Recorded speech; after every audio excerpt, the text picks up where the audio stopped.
4 number হৈছে মধ্যাহ্ন ভোজন কৰ্মচাৰীসকলক সময়মতে মাননীয় আদায় দিয়াৰ ব্যৱস্থা কৰা। এই চাৰিটাই আমাৰ কাৰ্যসূচী। মূল দাবীটো এইখিনিয়ে আমাৰ চাৰিটাই। আমাৰ ধৰ্ণা কাৰ্যসূচী আজি আমি গোৱালপাৰা জিলাৰ পৰা আমাৰ গোৱালপাৰা আজি আপোনালোকলৈ এটি অত্যন্ত গুৰুত্বপূৰ্ণ ভিডিঅ' মই আপোনালোকলৈ লৈ আনিছোঁ। এই ভিডিঅ' ক্লিপটো প্ৰথমৰ পৰা শেষলৈকে চালে সকলো কথা সেইবাবে প্ৰথমৰ পৰা শেষলৈকে চাব। ৰাজ্যিক অংগনবাদী কৰ্মী সহাৰিকা নলবাৰীত এতিয়া বৃহৎ প্ৰতিবাদ সাব্যস্ত কৰিছে। তেওঁলোকে দাবী কৰিছে যে চৰকাৰক মাননি সলনি মজুৰি দিব লাগে। লগতে তেওঁলোকে কয় যে নিয়মীয়াকৰণ কৰিব লাগে, যিহেতু তেওঁলোকে যিটো চাকৰি কৰি আছে সেই চাকৰিটো বৰ্তমানলৈকে নিয়মীয়াকৰণ নহয়। সেইবাবে তেওঁলোকে চৰকাৰক দাবী কৰিছে যে চাকৰিটো নিয়মীয়াকৰণ কৰিব লাগে। লগতে কেন্দ্ৰীয় বাজেটত দৰমহা বৃদ্ধি কৰিব লাগে বুলিও তেওঁলোকে কয় আৰু গৰম বন্ধ প্ৰদান কৰিব লাগে বুলি তেওঁলোকে চৰকাৰক দাবী উত্থাপন কৰিছে। তেওঁলোকে চৰকাৰক বহুতো প্ৰশ্ন কৰিছে। তাৰে ভিতৰত এটা মই আপোনালোকক কৈ থওঁ যে অসমতে কিয় ইমান কম মাননি আমাৰ বুলি তেওঁলোকে প্ৰশ্নটো চৰকাৰক উত্থাপন কৰিছে। এই ক্ষেত্ৰত চৰকাৰে এতিয়া কি কৰিব কি নকৰিব আমি পৰৱৰ্তী পৰ্যায়ত আলোচনা কৰিম। এতিয়া আপোনালোকৰ বাবে মই এটি গুৰুত্বপূৰ্ণ ভিডিঅ' ক্লিপ আগুৱাই দিব লৈছোঁ। সেইবাবে আপোনালোকে এই ভিডিঅ' ক্লিপটো প্ৰথমৰ পৰা শেষলৈকে চাওক, তেতিয়াহে আপোনালোকে সকলো কথা বুজি পাব। এই ভিডিঅ'টোত আপোনালোকে এই বাইদেউগৰাকীয়ে কি কৈছে কি নাই কয় এই কথাবিলাকত যদি আপোনালোকে সন্মত, তেন্তে আমাৰ তলৰ কমেণ্ট বক্সত নিশ্চয় আপোনাৰ বহুমূলীয়া মতামতসমূহ জনাবলৈ নাপাহৰিব। লগতে আপোনালোকলৈ এটি সৰু অনুৰোধ, আমাৰ চেনেলটোলৈ যদি আপুনি পোন প্ৰথমবাৰৰ বাবে আহিছে তেন্তে এতিয়া চেনেলটো ছাবস্ক্ৰাইব কৰি ৰাখক, কিয়নো এনেধৰণৰ গুৰুত্বপূৰ্ণ আপডেটসমূহ পাই থাকিবলৈ। বলক এতিয়া মেইন ভিডিঅ' ক্লিপটো আমি চাই লওঁ। অংগনবাদী কৰ্মী সহায়িকাৰ সন্থাই আমি পশ্চিম নলবাৰী কৰ্মী সহায়িকা সন্থা ওলাই আহিছোঁ। কাৰণ আমাক মাননিৰ সলনি মজুৰি লাগে আৰু আমাক নিয়মীয়া কৰ্মচাৰী হিচাপে স্বীকৃতি দিব লাগে। কেন্দ্ৰীয় বাজেট বৃদ্ধি কৰিব লাগে, আমাক গ্ৰেচুইটি প্ৰদান কৰিব লাগে, ESI আৰু PF মোকলা দিব লাগে, গৰম বন্ধ প্ৰদান কৰিব লাগে। কাৰণ আমাৰ বেলেগ অসমৰ বাহিৰে বেলেগ ৰাজ্যবিলাকত প্ৰায় 10,000-ৰ ওপৰত, কিন্তু আমাৰ অসমতে কেৱল মাননি কম। কিয় আমাক তাৰমানে একেই কাম যিহঁতে আমাক কিয় দিব নোৱাৰে? বেলেগ ৰাজ্যত যে 10,000-ৰ ওপৰত দিব পাৰে, আমাক কিয় দিব নোৱাৰে? কাৰণ আমাক বহুতো কামৰ হেঁচা দিছে।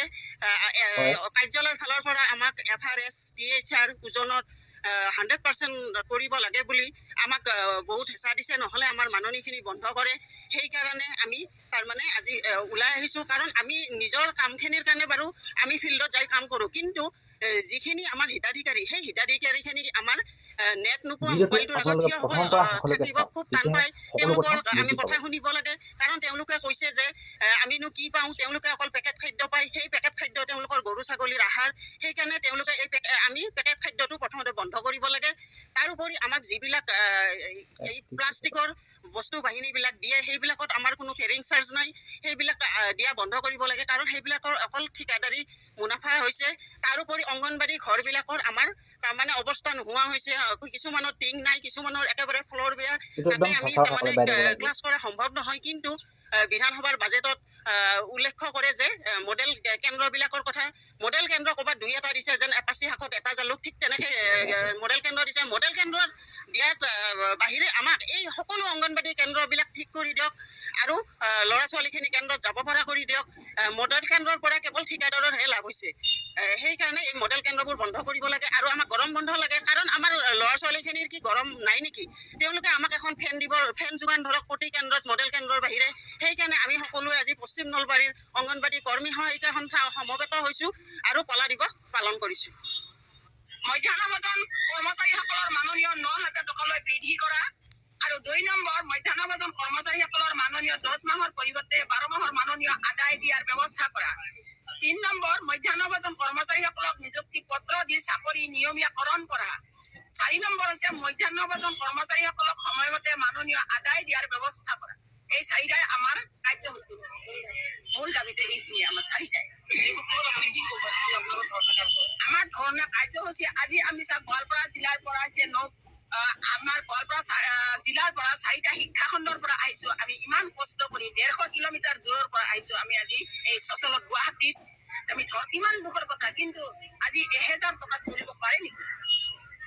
আজিৰ দিনত বস্তুৰ ইমানেই দাম আজি মিঠাতেলৰ 200 টকা লিটাৰ এতিয়া এইটো আপোনাৰ ৰন্ধন কৰ্মীসকলৰ বৃহৎ দাবী আৰু বেলেগ আপোনালোকে ৰন্ধন কৰ্মী সকলৰ এই বাইদেউগৰাকী কি কৈছে আপোনালোকে শুনকচোন প্ৰথম পৰা শেষলৈকে 2000 দিয়া হ'ল 2000 হলেও আমাক 8 তাৰিখ মানত দিব 1000 আৰু 14-15 তাৰিখত দিব 1000 এই টকা আমাৰ কি হয় আমাৰতো ল'ৰা ছোৱালী আছে সেই ল'ৰা ছোৱালী বিলাকক দৈনিক স্কুলত গ'লে 10 টকা 20 টকা লাগে আৰু হাই স্কুলত যোৱা ল'ৰা ছোৱালী বিলাকতো 20 টকাৰ বাহিৰে সিহঁতে নাযায় কিমান খোজে মাকৰ পৰা কিমান দুখৰ কথা দিব নোৱাৰিলে আজি আমি হাজিৰা কৰিব যাব নোৱাৰো আজি আমি খেতি বাতিৰ দিন কিন্তু এই যে 300 350 400 টকা হাজিৰা তেনেস্থলত আজি আমি স্কুলত কাম কৰি এই 1000 বা 2000 টকা আমাক যদি একেলগে দিল হয় তথাপিও আমাৰ ভাল হয় কিন্তু 1000 টকা 2000 টকা একেলগে নিদিয়ে আমি কেনেকে চলিম সেইকাৰণে নিজৰ দুখ সাগৰ আমি দুখকো দুখ পোৱা নাই আজি গোৱালপাৰাৰ পৰা আহিছো আজি কিমান দূৰৰ পৰা আহিছে আমাৰ এই সোণাপুৰৰ পৰা আহিছে ওদালগুৰিৰ পৰা আহিছে কিমান কষ্ট কৰি আহিছে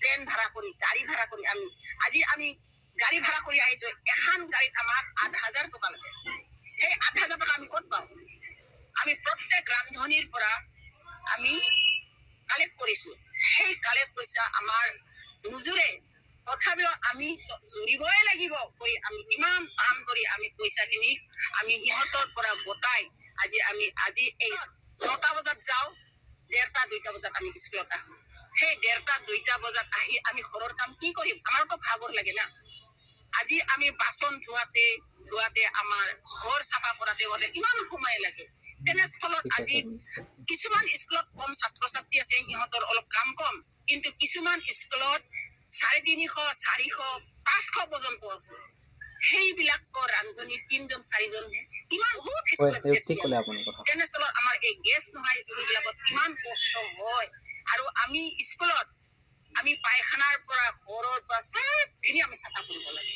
আমাক হেডমাষ্টাৰে গোটেইখিনি আমাক কাম বাতাই দিয়ে নহয় আমি নকৰিলে নচলে আমি তথাপিও হেডমাষ্টাৰৰ কথা মতে আমি চলো তথাপিও যদি আমাক দৰমহা বাঢ়াই দিয়ে তথাপিও আমি সেইখিনি আমি দুখ অনুভৱেই নকৰিলো এতিয়াও আমি দুখ অনুভৱ নকৰো আমি কওঁ হেডমাষ্টাৰে যদি কয় আমাক যদি 9000 টকা দিলে হয় তেতিয়াহ'লে আমি স্কুল ঘৰতে আমি ৰাতি থাকিলো হয় আমি ঘৰতে নাযাওঁ তেনেকে কম আৰু মাষ্টাৰবিলাকে মোক হাঁহে হয় না তুমি থাকিব পাৰিবি না স্কুলত পাৰিম যিহেতু আমি ঘৰত খৰচ দিব পাৰো বা ল'ৰা ছোৱালীখিনিক আমি অলপ চাব পাৰো গতিকে আমি স্কুলত থাকাতে আমাৰ কি ক্ষতি আমাক একো ক্ষতি নহয় আমাৰ কিন্তু এই 4টা দাবী যদি আমাক 9000 টকা যদি আমাক বৃদ্ধি কৰি দিলে হয় এই বাজেটত যদি আমাক লোন হয় তেতিয়াহ'লে আমি এই ৰান্ধনি আই বাইসকলে সকলোৱে আনন্দিত আমাৰতো অলপ চকু ফিৰাই চাব লাগে এইখিনি আমাৰ দাবী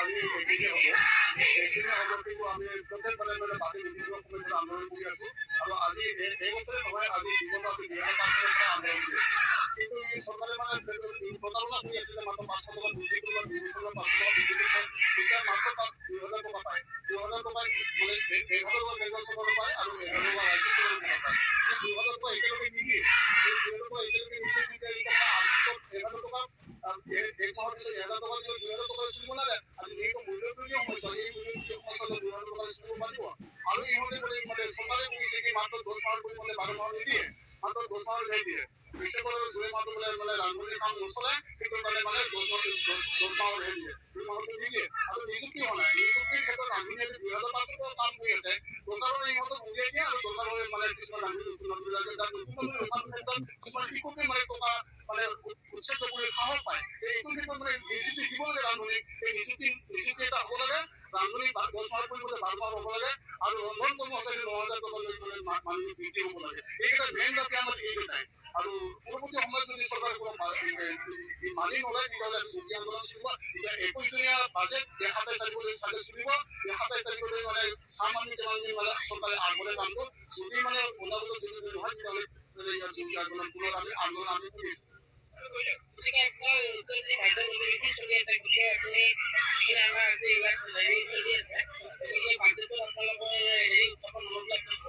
উত্থাপন হ'ব বুলি ভাবো কাৰণ যিবিলাকে আজি মেমৰিয়েল লৈ গৈছে সেইটো বাজেট কিছুমান মন্ত্ৰীও আহে আজি মন্ত্ৰী নাহিলেও যিটো আজি বিশেষভাৱে আহিব ইহঁতে নিশ্চয় বাজেটৰ উত্থাপন হয়ে প্ৰত্যেক বছৰে হয় বাজেট কিন্তু গুৰুত্বপূৰ্ণ সহকাৰে নিদিয়ে এইটো গুৰুত্ব কিয় কাৰণে নিদিয়ে সেইটো আমাক লাগে আৰু